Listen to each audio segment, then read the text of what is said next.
Though the society may think that teachers have no life or we should not have a family and our only focus should be on the classroom, please block that out, because we know that being a teacher takes a lot out of us. So whether you have a family, yes or no.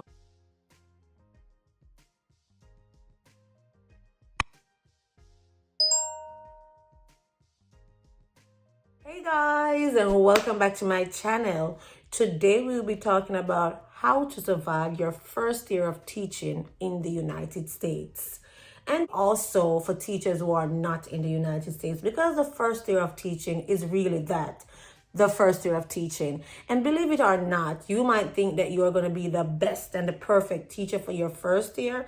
I hate to burst your bubble, but I don't think so. Your first year of teaching, when you get to your second and third and fourth and fifth year and you see what you're doing then and what you did in your first year, you're going to be like, oh my God, that was awful. So before we get into that, guys, let's welcome all my new viewers who are viewing this channel for the first time.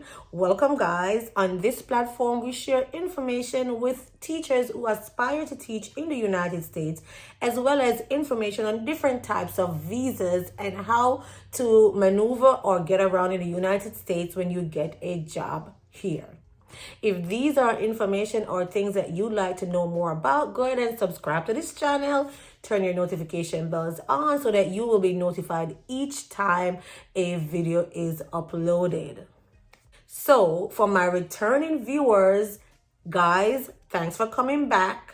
I am glad that I'm offering something that you think is worthwhile listening to. And I want to let you know that I appreciate you guys for coming back to get more information. If there are other topics that you are interested to learn more about, feel free to put those in the comment section below. And you know your girl got you, right?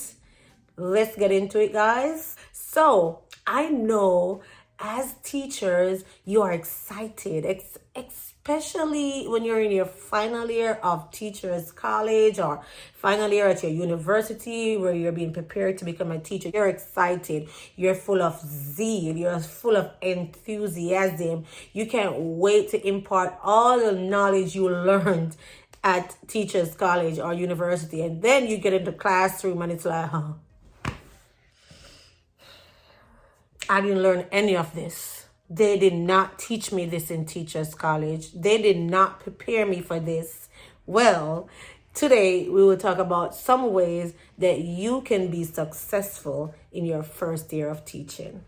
I want to share with you these things that you should be aware of, or you should possess some of these in order to get through first year. And I'm going to be specific when I say that. Get through your first year of teaching. So you want to make sure you're goal-oriented, dedicated, flexible. One thing you must not be afraid of as a first year teacher is to ask for help. And for me, and I hope you all know how to do this, the most important thing you want to do as a first year teacher is to take one day at a time. Please note this. Being frustrated as a first year teacher, it's normal. Yes, you will get frustrated.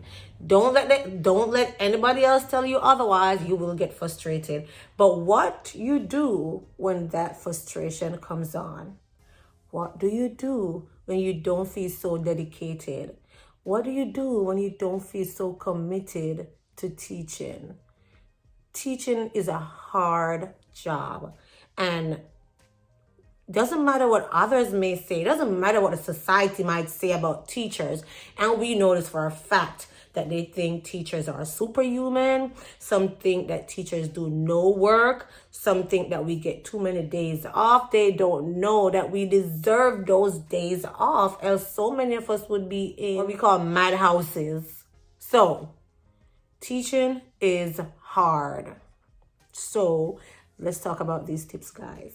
Let's get into it. Now, a colleague of mine said her greatest achievement in the teaching profession was surviving her first year of teaching. Think about that. That's our greatest accomplishment, surviving the first year of teaching. Now, as we all know, in the United States, there's teacher shortage. Not just the United States, other countries also face teacher shortage. Why is this so? America specifically is facing a high teacher turnover rate, and most teachers are leaving the class within their first 5 years of getting there. Some of the reason teachers are leaving, they feel unsupported, underpaid, they're overwhelmed, and it's just a lot. It's a lot of work for teachers to do. But teachers, it doesn't matter how prepared you are in your first year of teaching. Believe me, your first year of teaching will humble you. And this goes also for international teachers, specifically if you have taught in your home country for 10, 13, 15 years, then you move to the United States to teach as a first-year teacher in the United States. That experience will humble you. Yes. So, with all that said, I'm not trying to scare anybody, but your second year and third year will get better, but be prepared for that first year experience. Some specific challenges that first year teachers experience, whether you are new to the United States or new to teaching in wherever you're living, is the levels in which students are sent to your grade. So you might be teaching second grade and you're thinking, oh, you're going to be getting a class of students who are on the second grade level or above. Honey, no. They will be at the first grade, kindergarten, or even below kindergarten level. And not to mention, you have 25 students and all 25 students are at a different path in their learning. And you are responsible for this. It can be frustrating. It can be overwhelming. So, with all that said, what are we going to do? What steps can we take to ensure we accomplish first year teaching? What can we do to ensure we get through first year teaching and still be sane, still have our sanity? Tip number 1, be wary of the honeymoon phase. Now, you might say, honeymoon, what's she talking about? Yes. Treat your first 2 to 4 weeks in your classroom as your honeymoon phase. In the honeymoon phase, you want to get to know your students. You want to learn about their learning styles. You want to learn what is it they are interested in. You want to make sure in the honeymoon phase, you are being deliberate in your actions. You want to be deliberate in your actions, deliberate in your procedures, your rules. You want to make sure everyone knows where you're going with your classroom in that honeymoon phase. So, what do you do in your honeymoon phase? Make sure that you are getting to know your students, as I mentioned earlier. Building strong relationships with your students as well as their parents. Figuring out your students' educational goals, especially if you're teaching at the middle or high school. These kids are more able to say what their goals are. Please take the time to do this. Do not think you need to rush into the curriculum, because at the end of the day, you're going to crash, maybe burn. So, get to know your students in the honeymoon phase. So, since it's the honeymoon phase, you're going to be very romantic. Should I say romantic? You're going to be very nice to your students while you try to learn their learning styles. What is it they want from you? And you share also what is it you expect from them. You want to set your expectations real high so they understand from the beginning what you're about and what is it that you are expecting. Also, you want to show your students respect so that they in turn can show you respect. During the honeymoon phase, your students will be studying you. It is at this point they will figure out what they can get away with and what they cannot get away with. So you want to make sure that phase is clear and you are exerting what is it that you need from them. They would have studied your character, your demeanor, and what is it that you are about. So as I mentioned earlier, in the honeymoon phase, you want to focus and stress Notice my face. You want to focus and stress routines, procedures, and consequences of your classroom. Yeah, that's the honeymoon phase. If you're a teacher and you have another point to add to the honeymoon phase, put it in the comment section below, because we're sharing here, honey. We're sharing. The next tip is to set boundaries. As a first-year teacher, you must set boundaries. I know some first-year teachers, they're so excited. They get to work at 6 a.m. They don't leave until 10 p.m. How is that going to help you? How is that going to be beneficial to your health? Because in order for you to teach these students, you need to be healthy, right? You do. So, my advice, don't do it. First of all, no one is going to reward you for it. Second of all, veteran teacher is going to look at you and laugh and say, oh, she's going to burn out real soon. So, with that said, boundaries are important. Though the society may think that teachers have no life or we should not have a family and our only focus should be on the classroom, please block that out, because we know that being a teacher takes a lot out of us. So whether you have a family, yes or no, you still need your downtime, your relaxed time, and a time when you're not even talking about school. So with that said, I'm just going to say it plain and simple. As a first-year teacher, you need to have a life outside of school. Period. You can participate in sports, in club, go to the gym. When I say clubs, I'm not really saying that club, but whatever club is fine by me, as long as you have your life outside of school. You want to make sure you're exercising. You want to make sure you're getting your 8 hours of sleep. And teachers, please, don't be worrying about your lesson plans being imperfect. The important thing is that you have a lesson plan. I'm not saying that you're not going to do your lesson plan to the best of your ability, but some teachers be worrying about the lesson plan being imperfect. And trust me, sometimes our lesson plans are imperfect, but the lessons are perfect. Okay? Be kind to yourself and not too hard on yourself. That's what I found with teachers. We are really hard on ourselves. And I find, and I don't know about you, I'll be sleeping and thinking about activities that I'm going to be doing with my students. Why am I not sleeping? Why am I thinking about the classroom? Why it's taking up all of my mind and all of my energy? I think it's just natural that teachers do this. But we want to make sure we are taking time to let down, relax, and have some fun. So another important tip is to ask for help. Stop pretending like you're a know-it-all. Stop pretending you've been teaching for 20 years so you know what to do. It doesn't matter. If you're new to a country for the first year teacher, you're going to need help.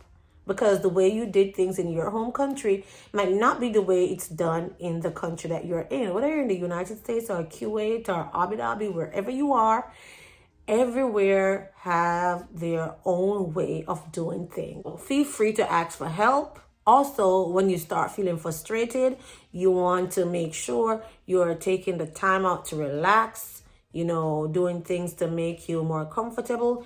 Find veteran teachers who have been in the grade before you and find out from them how is it they are getting through with certain things in their classroom. You can also ask to observe them teaching. There might be something they're doing better than you and you want to see how they're doing it. Ask your supervisor, can I sit in with this teacher for this session to see how she's doing this? And don't be ashamed of that. No, teachers learn from each other. So, as I said before, coming from college and you think you were prepared for the classroom, no, nothing is going to prepare you for the classroom like experience in the classroom. And so it will be really, really good for you to get some of that experience from a veteran teacher as well.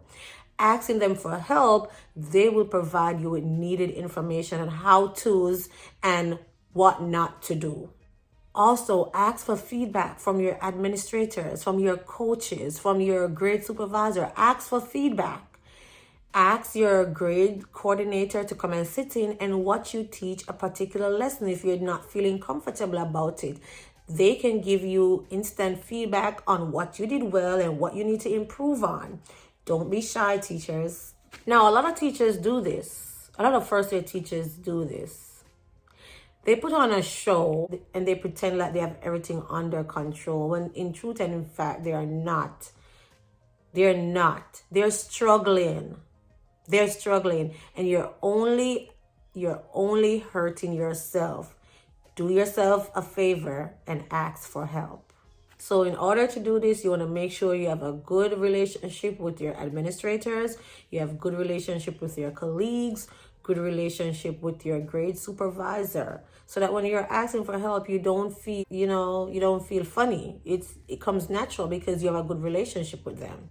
Also, your parents. Don't forget your parents. They know their kids better than you. So if you need to reach out to the parents for help, find out from the parents. Call them up. Little Johnny is doing this in class. Do you think this is normal for him? Is this how he learns? They will tell you that little Johnny likes doing this, or what little Johnny likes doing. So also remember that relationship you were making in the first 2 to 4 weeks, including the parents, continue to include your parents, because they're going to help. As long as they feel comfortable with you and you make them feel comfortable, they will help. Another way to survive first year teaching, if you have gotten this far and you have not liked this video as yet, go ahead and touch the thumbs up button.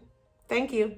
Is to find experienced and positive mentors. And I'm stressing the word positive, because too often in the teaching profession, everybody's so negative. And I'm not even going to say everybody, because I'm negative at times sometimes, because it's just natural. As teachers, we're going to talk about what's happening in the profession. But you want to make sure your mentor is positive and can instill some good information within you as a first year teacher. So the mentor you choose should be a veteran teacher who's positive and is going to be able to assist you in areas that you are not so clear on or clear with. Some school districts offer mentors, but some don't. So if you don't get assigned to a mentor, ask for one, because this person can really make your life a lot better. Another way to survive your first year teaching is to make sure that you are punctual and that you attend work regularly. As one of administrators' pet peeve is to have staff members who don't show up for work. You want to show up and you want to do your job to the best of your ability. That is one way of making sure that you are continuously getting your students on task of completing the curriculum. If you appreciate the content of this video, go ahead and give the video a thumbs up. Another important point that I think is really important for first year teachers is to make sure that you're celebrating small victories. It doesn't matter how hard the day was, there must be one thing that you can reflect on and say, at least I get that thing right today. Don't be too hard on yourselves, right? So each day has a win. It doesn't matter how hard it felt, there was a win in your day. Think about that win and celebrate it. And the last one we will talk about today, which we kind of touched on already, is to take time to stop talking about work. You have too many teacher friends. All your conversations are built around teaching and the classroom. Find some friends in different professions so that you can take your mind off teaching, at least for some hours over the weekend. That way you're not so burdened and stressed about teaching all the time. Find time to talk about other things, other topics that interest you. So those are some tips on how you can survive your first year teaching, whether you be in the United States or in your home country.